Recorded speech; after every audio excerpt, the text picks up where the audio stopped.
Halo semuanya, apa kabarkah kalian saat ini? Ya, saya harap kalian semua dalam keadaan yang senantiasa baik-baik saja. Buat para pecinta One Piece pastinya sudah tidak asing lagi dengan SBS.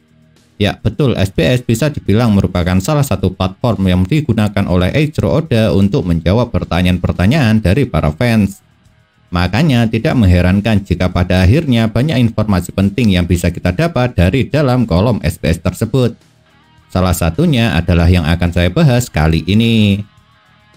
Dalam kelompok bajak laut topi jerami memang masih ada beberapa anggotanya yang silsilah keluarganya belum pernah sama sekali dijelaskan oleh Oda Sensei.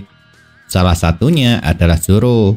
Karena yang kita tahu sampai beberapa waktu lalu hanyalah Zoro sejak kecil memang sudah menjadi seorang yatim piatu. Dan akhirnya dia bergabung dengan dojo ayah Kuina yaitu Shimotsuki Kushiro. Akan tetapi mengejutkannya di dalam kolom SBS volume ke-105 akhirnya Eiichiro Oda Sensei menjabarkan silsilah keluarga Zoro. Yang ternyata ayah Zoro bernama Roronoa Arashi dan nama ibunya adalah Terra. Untuk Roronoa Arashi dikatakan kalau dia telah meninggal saat melakukan pertarungan melawan bajak laut. Sedangkan Terra yang merupakan ibu Zoro meninggal akibat karena sakit. Untuk Terra memang hanya dikatakan kalau dia merupakan anak dari seorang kriminal.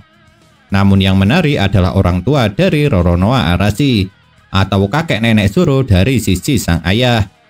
Pasalnya nama ayah Roronoa Arashi adalah Bizoro. Sedangkan kalau ibunya bernama Furiko. Dan dari sinilah informasi menariknya mulai terjadi.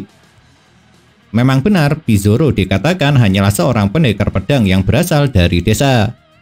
Tapi yang paling mengejutkan adalah latar belakang dari Furiko nenek Zoro dari sisi sang ayah.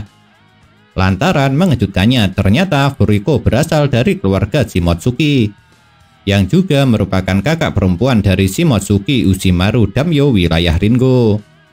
Dan sekarang jelas sudah kenapa sebelumnya Hyogoro merasa kalau Zoro sangat mirip dengan Shimotsuki Ushimaru.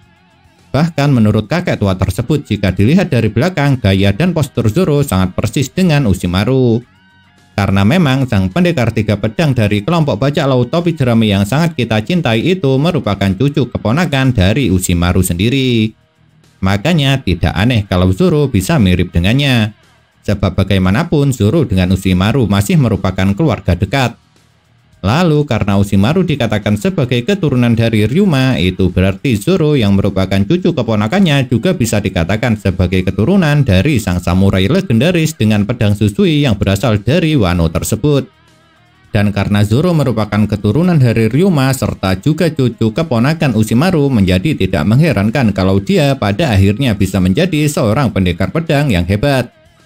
Lantaran darah yang mengalir pada tubuhnya adalah darah dari para pendekar pedang atau samurai hebat legendaris negeri Wano. Mungkin di antara kalian masih ada yang bertanya-tanya kenapa Zoro bermarga Roronoa. Dan alasannya adalah kemungkinan besarnya Roronoa berasal dari marga kakek Zoro dari sisi sang ayah.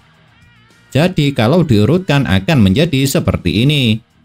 Kakek serta nenek Zoro dari sisi sang ayah adalah Roronoa Bizoro dan Shimotsuki Furiko. Lalu ayah ibunya bernama Roronoa Arashi serta Terra. Makanya karena ayah serta kakek Zoro bermarga Roronoa inilah kenapa Zoro mewarisi marga tersebut.